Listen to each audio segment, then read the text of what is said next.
Hello नमस्कार दोस्तों। आप सभी का स्वागत है आपके अपने YouTube channel GK by Amit में। आज हम इस वीडियो में इलेक्ट्रीशियन के मोस्ट इंपोर्टेंट क्वेश्चन करने जा रहे हैं जो लाइनमैन एससी और जीएसओ के लिए बहुत ही महत्वपूर्ण रहेंगे। तो चलो अपनी क्लास की शुरुआत करते हैं। फर्स्ट क्वेश्चन, वेरिएबल कैपेसिटर में इस्तेमाल होने वाला डाई इलेक्ट्रिक पदार्थ आमतौर पर होता है। तो वेरिएबल कैपेसिटर में इस्तेमाल होने वाला डाई इलेक्ट्रिक पदार्थ आमतौर पर क्या होता है? तो ये हवा होता है। कौन सा? हवा। 250 वोल्ट पर मूल्यांकित 500 वोल्ट और 200 वोल्ट के बल्बों का प्रतिरोध का अनुपात कितना होता है? तो इनका अनुपात कितना होता है? तो ये 200 वोल्ट और 500 वोल्ट। तो 2 जीरो से 2 जीरो गई तो 2:5 होता है। कितना? 2:5। Option number B. किसी कंडक्टर में खालिस्तान की वजह से इलेक्ट्रिक करंट गुजारने पर ऊष्मा उत्पन्न होती है। तो रेजिस्टेंस के गुजारने से ऊष्मा उत्पन्न होती है।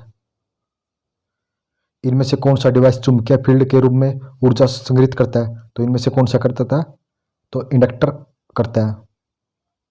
फ्यूज वायर का मूल्यांकन खालिस्तान के संदर्भ में किया जाता है। तो फ्यूज तार का मूल्यांकन एम्पियर के संदर्भ में किया जाता है।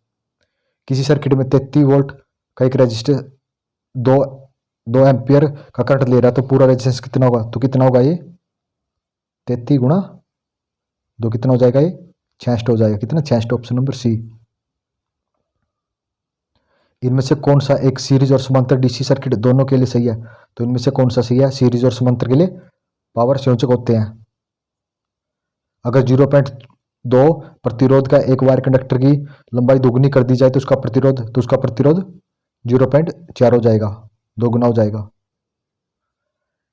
अगर एक कांच की छड़ और रेशम के कपड़े के टुकड़े को एक साथ रगड़ा जाता है तो कांच की छड़ खालिस्तान को रेशम के कपड़े में हस्तांतरित करती है। तो कौन से में करती है? इलेक्ट्रॉन करती है।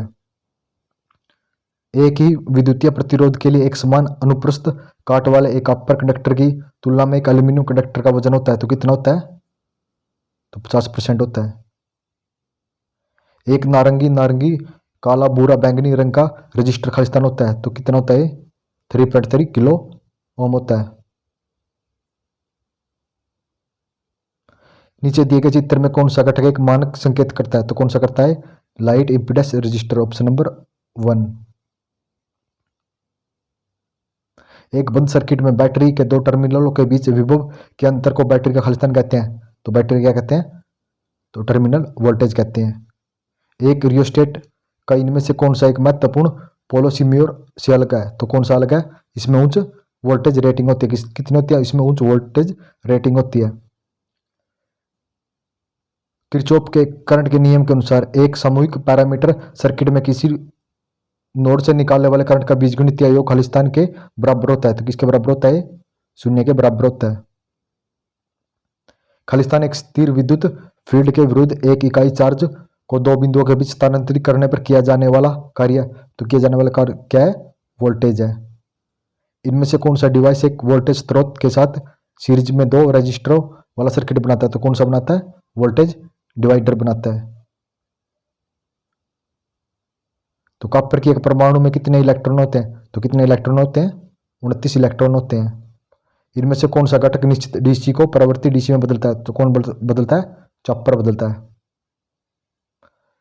पावर इलेक्ट्रॉनिक शब्द में एससीआर का विस्तार रूप क्या है? तो क्या है?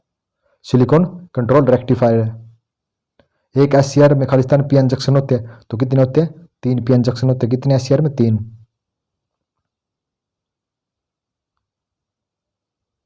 नीचे दिए गए आर एक निम्नलिखित में से किस घटक का मानक प्रतिरोध है? तो ये किसका है? एन चैनल मोसफिट का। किसका? N channel MOSFET. Option number A. AC वितरण प्रणाली सामान्य रूप से निम्नलिखित में से कौन सा प्रयुक्त नहीं किया जाता? तो एसी में कौन सा नहीं किया जाता? सिंगल फेज 4 वायर सिस्टम नहीं प्रयुक्त किया जाता। एसी सिस्टम में वह चालक जो कोर की अपेक्षा सतह पर अधिक करंट का संवहन करता है किस नाम से जाना जाता है? तो उसे किस नाम से जाना जाता है? तो उसे स्किन प्रभाव के नाम से जाना जाता है। पोल्टेयर प्रभाव किसका विलोम है? तो पोल्टेयर प्रभाव सीबेक प्रभाव का विलोम है। एक इलेक्ट्रॉनिक प्रेस में माइका किसके लिए प्रयुक्त किया जाता है? तो माइका एक इंसुलेटर के रूप में प्रयोग किया जाता है।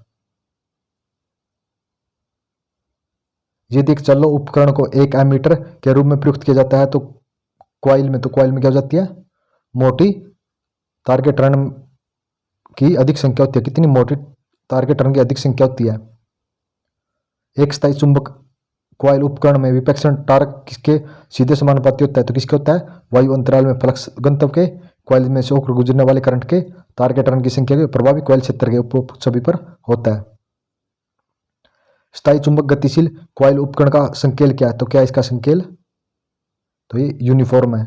गतिशील कॉइल स्थायी चुंबक उपकरणों को फ्लक्स मीटर के रूप में किस प्रकार प्रयुक्त किया जाता है? तो किस प्रकार किया जाता है? नियंत्रण स्प्रिंग को निकाल करके। तो क्या नियंत्रण स्प्रिंग को निकाल कर।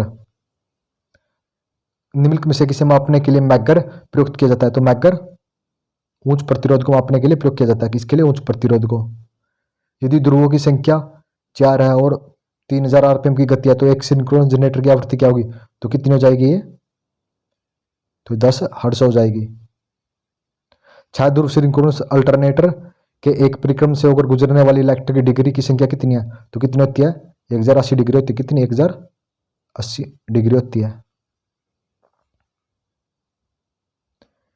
फ्लेम के दाएं हाथ के नियम बिजली के एक जनरेटर में क्या पता लगाने के लागू किया जाता है? तो फ्लेम का दाएं हाथ का नियम प्रेरित ईएमएफ की दिशा प्राप्त करने के लिए लागू किया जाता है। एक अल्टरनेटर के रोटर में डीसी आपूर्ति के लिए खालिस्तान स्लिप रिंग होते हैं।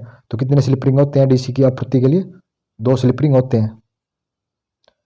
एक अल्टरनेटर के संबंध में निम्नलिखित में से कौन सा कथन गलत है? तो इनमें से कौन सा कथन गलत है? अल्टरनेटर या एसी और डीसी दोनों उत्पन्न करता है? अल्टरनेटर केवल एसी उत्पन्न करता है। इंडक्शन मोटर किस सिद्धांत पर काम करती है? तो इंडक्शन मोटर इलेक्ट्रोमैग्नेटिक्स प्रेरण सिद्धांत पर काम करती है। निम्न में से कौन सा एक अनस्क्लाइड सिंगल फेज सिंक्रोनस मोटर है? तो कौन सी है? तो रिलक्टेंस मोटर है। सिंक्रोनस मोटर में डंपिंग वाइंडिंग आमतौर पर खालिस्तान के लिए प्रयोग की जाती है। तो डंपिंग वाइंडिंग सर्किट टॉर्क प्रदान करने के लिए और हंटिंग को रोकने के लिए प्राप्त की जाती है। ऑप्शन नंबर ए और बी दोनों। यूनिवर्सल मोटर को बिना लोड पर चलाए जाने पर इसकी चाल खालिस्तान द्वारा सीमित होती है। तो किसके द्वारा सीमित होती है? वाइंडेज और घर्षण के द्वारा। वाइंडिंग और घर्षण के द्वारा। खालिस्तान मोटर सीलरिंग और टाइमिंग युक्ति के लिए प्रयुक्त की जाती है। किसके लिए की जाती है? इलेक्ट्रिक्स मोटर के लिए। एक डीसी मशीन में आर्मेचर कॉपर हानियां कुल पूर्ण बार हानियां के लगभग खालिस्तान होती है। कितनी होती है? लगभग 30 से 40%। कितनी? 30 से 40% होती है। वार्ड लियोनार्ड कंट्रोल मुख्य खालिस्तान एक पद्धति है। तो कौन सी पद्धति है? एक आर्मेचर वोल्टेज पद्धति है। कक्षा 3 सिरमिक कैपेसिटर में ढकता हुआ एक रूप खालिस्तान रूप में प्रयोग किया जाने वाला सबसे आम यौगिक है। तो क्या पूछ रहा है? कक्षा 3 सिरमिक कैपेसिटर में ढकता हुआ एक रूप प्रयोग किए जाने वाले आम यौगिक है। तो कौन सा आम यौगिक है? तो बैरियस टाइटेनेट्स। डीसी शंट मोटर खालिस्तान भी कहलाती है। तो डीसी शंट मोटर नियत फ्लक्स मोटर कहलाती है। यदि ईडीसी मोटर का एक बैक ईएमएफ है और वी टर्मिनल वोल्टेज है और अधिक शक्ति की स्थिति खालिस्तान होती है तो कौन सी होती है? तो ई बराबर V/2 होती है। ऑप्शन नंबर सी।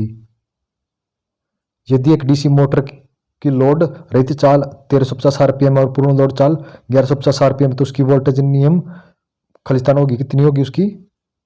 17.39%। निकाल के देख लेना भाई।